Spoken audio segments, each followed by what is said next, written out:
ढालने के लिए डॉक्टर ने उसके लिए एक टाइट बॉडी शेपिंग ड्रेस भी तैयार की थी, जिससे युवक की काया और महिला जैसी दिख सके। इस दौरान युवक हर पल भागने की सोचता रहा। जब डॉक्टर उसकी जेब चढ़ाने में व्यस्त था, युवक ने अचानक डॉक्टर पर हमला कर दिया। जेब से चाबी निकाली और दरवाजे की ओर भागा। बाहर निकलते ही डॉक्टर ने शांतिपूर्वक रिमोट लॉक का बटन दबा दिया, जिससे मुख्य दरवाजा तुरंत दूर से लॉक हो गया। युवक जब दरवाजे तक पहुंचा, तब उसे एहसास हुआ कि उसकी सारी कोशिशें बेकार थीं। जब भागने की कोई उम्मीद नहीं बची, तो युवक ने चाकू उठाकर खुद की ओर तान लिया, क्योंकि अब उसे लगने लगा था कि वह डॉक्टर की एक कलाकृति बन चुका है। लेकिन डॉक्टर पर इसका कोई असर नहीं हुआ, इसलिए युवक ने कठोरता से अपना गला काट लिया। युवक तो बस मरकर सब कुछ खत्म करना चाहता था, लेकिन उसे यह बिल्कुल भी अंदाजा नहीं था कि डॉक्टर न सिर्फ प्लास्टिक सर्जरी में माहिर है, बल्कि लोगों की जान बचाने में भी उसका कोई जवाब नहीं। ज्यादा समय नहीं बीता था कि डॉक्टर ने युवक की जान बचा ली। ऐसी घटना दोबारा न हो, इसके लिए डॉक्टर ने जानवरों के खून से कोशिकाएं निकालकर एक कृत्रिम त्वचा तैयार की। जानवरों पर बार बार प्रयोग करने के बाद डॉक्टर ने यह त्वचा युवक के शरीर पर ट्रांसप्लांट कर दी। यह त्वचा न सिर्फ चिकनी और चमकदार थी, बल्कि यह 1000 डिग्री से भी ज्यादा तापमान की जलन को सहन कर सकती थी।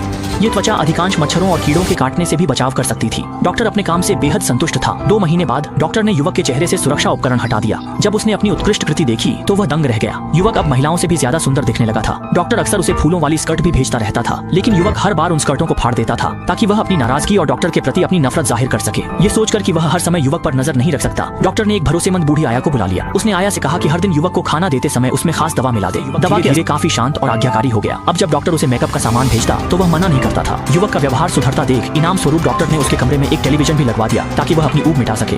उसने योग सीखना शुरू कर दिया। इसी तरह 3 महीने और बीत गए। डॉक्टर ने फिर युवक की शारीरिक जांच की और पाया कि उसकी त्वचा न केवल बेहद मुलायम और चिकनी हो गई थी, बल्कि उसका शरीर भी एक महिला जैसा हो गया था। यह देखकर डॉक्टर बहुत उत्साहित हो गया। इसके बाद वह हर दिन घर लौटते ही मॉनिटर पर युवक को देखना पसंद करने लगा, लेकिन स्क्रीन के पीछे से देखना उसे नीरस लगने लगा। इसलिए वह युवक के कमरे में चला गया। हैरानी की बात यह थी कि युवक अब महिला के शरीर को स्वीकार कर चुका था। उसने डॉक्टर से कहा कि वह आगे से उसके साथ ज्यादा समय बिताए और साथ में खुशहाल जीवन बिताने की इच्छा भी जताई। युवक की सांसें डॉक्टर के चेहरे पर महसूस हो रही थी।